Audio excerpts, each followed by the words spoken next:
नित्य साधन. कसं आहे ना मित्रांनो, की आपली आई जी आहे ती आपल्यावर नेहमी ओरडत असते, रागवत असते आणि मग बाबा आपली बाजू घेतात आणि मग बाबा आपल्याला आईपेक्षा जरा जास्तच आवडायला लागतात. तर त्याबद्दल आज मी एक कविता तुमच्यासमोर सादर करणार आहे. माझ्या कवितेचे शीर्षक आहे आई म्हणते मोठा हो. आई म्हणते मोठा हो, बाबा म्हणतात लहान राहा. आई म्हणते मोठा हो, बाबा म्हणतात लहान राहा. काय करू ते ठरवून घ्या, कन्फ्यूज मला करू नका. सूर्य उगवतो पूर्वेला आणि पश्चिमेला मावळतो. सूर्य उगवतो पूर्वेला आणि पश्चिमेला मावळतो. आई म्हणते हे पाटकर, बाबा म्हणतात रोज पहा. वरण भात आणि भाजी पोळी, वरण भात आणि भाजी पोळी, मेन्यू रोजचा हात असा गुपचूप का आणि बाबा आणतात चीज पिझ्झा. सकाळची शाळा ज्याने सुरू केली तो दृष्ट करा. सकाळची शाळा ज्याने सुरू केली तो दृष्ट करा. आई म्हणते आळशी कुठला, बाबा म्हणतात झोप जरा. पाडे, होमवर्क, प्रोजेक्ट, ड्रॉइंग वैताग मला आला असा. आई म्हणते ढ गोळा, बाबा म्हणतात दमशील बाबा.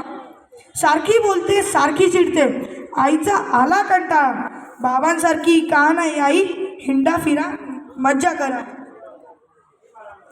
आई आणि बाबा यातून कोण आवडे अधिक तुला. माझे उत्तर लिहून घ्यावं, बाबा माझे आवडतात मला. खोकला सर्दी तापही आला एक दिवस मग आईला. खोकला सर्दी तापही आला एक दिवस मग आईला. आंघोळ कपडे दप्तर डब्बा देईल कोण आता मला. डब्बा आणला बाहेरून आणि तयार माझा मीच झालो. डब्बा आणला बाहेरून आणि तयार माझा मीच झालो. दप्तर भरले बाबांनी आणि ड्रॉइंग बुकच विसरलो. चिंता त्या ड्रॉइंग बाईंचा अजून दुखतोय हाताला. कोण आवडे अधिक याचा विचार आता करू द्या मला. आई झोपून पूर्ण दिवस आणि मी मात्र तिच्या उशाशी. आई झोपून पूर्ण दिवस आणि मी मात्र तिच्या उशाशी. शाळेतले किस्से सांगाया आई लवकर बरी होईल कशी.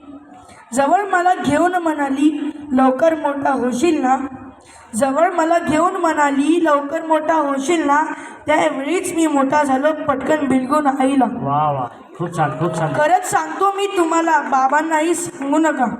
खरंच सांगतो मी तुम्हाला बाबांनाही सांगू नका.